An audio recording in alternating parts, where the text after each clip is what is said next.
আমি চাই আবার পরিবারটার সাথে থাকতে। অমিত ভাইয়ের সাথে কথা বলা দেন। তো ভাইয়া থ্যাংক ইউ। আর অমিত ভাইকে তো অবশ্যই থ্যাঙ্কস। বুকে জড়া ধরার পরে আসলে মানে মনে হচ্ছে যে এই পরিবারেই তো ছিলাম, কেন যে দূরে ছিলাম। হারায় যাওয়া সন্তানটা তার পরিবারকে আরো বেশি মিস করে, কারণ সে তো 5 জনকে মিস করতেছে আসলে। ওই জায়গাটা আমি বুকে ধারণ করে রাখছিলাম। আর যখন অভিনয় করতে আসি চ্যাপ্টার 10-এ, আমার একটা বড় মনে হয় না 5 বছর পরে আমি এই মানুষগুলোর সাথে অ্যাক্টিং করতেছি। 5 বছর অনেক বড় সময়। আমাদের চেহারা বদলে গেছে, শরীর স্বাস্থ্য বদলে গেছে, কিন্তু আসলে মনটা যদি আগের জায়গায় পড়ে থাকে, আগের জায়গায় জয়েন করার কোনো ব্যাপার না, এটা আমার বিশ্বাস। এবং আমি এই পরিবারে এসেছি চলে যাওয়ার জন্য নয়, আমি এই পরিবারে এসেছি আজীবন থেকে যাওয়ার জন্য। ইনশাআল্লাহ থাকবো। আমি একটা ছোট এক্সাম্পল দিতে চাই যে আমাদের ক্যারেক্টারগুলোর মধ্যে কিরকম ভ্যারিয়েশন আছে। জাস্ট আমার মনে হয়েছে বলি, একটু শেয়ার করি। ক্যাপ্টেন প্ল্যানেট আমার ছোটবেলার খুব একটা পছন্দের অ্যানিমেশন, একটা কার্টুন। 5টা মানুষের রিং এর পাওয়ার, তারপরে একটা জিনিস ঘটে। সো আমাদের মধ্যে আর্থ হচ্ছে কাবিলা, জিয়াউল হক পলাশ। মাটির মানুষ, মাটি দিয়ে আমরা তৈরি, মরে গেল মাটিতে মিশে যাব। মাটির পাত্র যত রকম শেপ দেওয়া সম্ভব, অনেক কিছু দেওয়া যায় না। পলাশ এমন কোন এক্সপ্রেশনস নাই যে পারে না, আমার দেখায়। সো কাবিলা ইজ দ্য বেস্ট, আর কি বেস্ট প্লেয়ার আমাদের মধ্যে, আমার মনে হয়। ফায়ার হচ্ছে আমি নিজেই, আরেফিন ক্যারেক্টারটা। এটা হচ্ছে ওই হটনেসের ফায়ার না, এই ফায়ারটা আসলে একটা ব্রোকেন ফ্যামিলির ছেলের মনের ভেতরের আগুন, এবং ভালোবাসা না পাওয়ার যে কষ্ট, সেই আগুনটার কারণে আমি ফায়ার নিজেকে বললাম। তারপরে উইন্ড, নেহাল, তসিফ ভাই।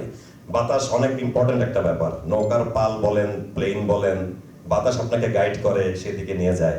তসিফ ভাইয়ের উপস্থিতি মানে সুমধুর বাতাস, এবং এদিকে আমরা যাব, এটাই আমরা করব, সবাইকে শপিং করে দিব, এই ডিসিশনগুলো নেহাল নেয়।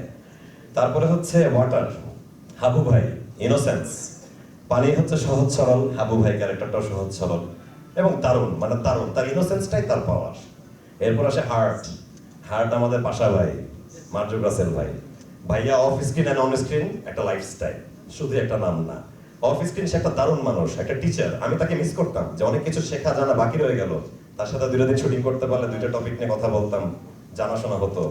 মার্জুক রাসেল ভাই অন স্ক্রিন আন্ডারওয়ার্ল্ডেরও একটা অরা তৈরি করে রাখছে। সো ওইটাও একটা ব্যাপার, ওটা একটা লাইফস্টাইল। যাই হোক, এই 5টা রিং এর পাওয়ার, এবং আরেকজন মানুষ আছে শুভ ভাই, সে আমাদের 5 জনের সাথেই রয়েছে। তাকে আমি আলাদা করে ডিফাইন করতেছি না, বাট আমরা সবাই তার সাথে জড়িত। সো রিং এর পাওয়ার মিলাই কম্বাইন্ড হয়ে যে ক্যাপ্টেন প্ল্যানেট, কাজল আরেফিন, আমি আমাদের captain planet. So bachelor point নিয়ে অনেকে অনেক আলোচনা সমালোচনা করছে, আমি যেহেতু ছিলাম না, সো সব আলাপি সবাই করছে। বাট এটা ঠিক, সোসাইটিতে অনেক বড় অবদান রাখছে, একটা লাইফ স্টাইল ট্রেন্ড সেট করছে। যে ওয়ার্ডটা বলে মানুষের ভালো লাগছে, রিলেট করছে, দেখে তো সেই ওয়ার্ডটা মানুষ বলছে। সো অবশ্যই আমি এই ফ্যামিলিতে এসেছি, আমি এই ফ্যামিলির জন্য আজীবন থাকতে এসেছি, সেটা তো বললামই। এবং আপনারা এখনো যারা এই পরিবার থেকে একটু আমার মতোই বিচ্যুত বিচ্ছিন্ন হয়ে গেছেন, ভুল ডিসিশন নিয়েছেন, আমি ভাই অলওয়েজ ওয়েলকাম একটা পারসন। চলে আসেন, আপনাদের সাথে স্ক্রিন শেয়ার করার জন্য আরেফিন বসে আছে। বেঁচে থাকলে ছাদে যাব, দেখা হবে।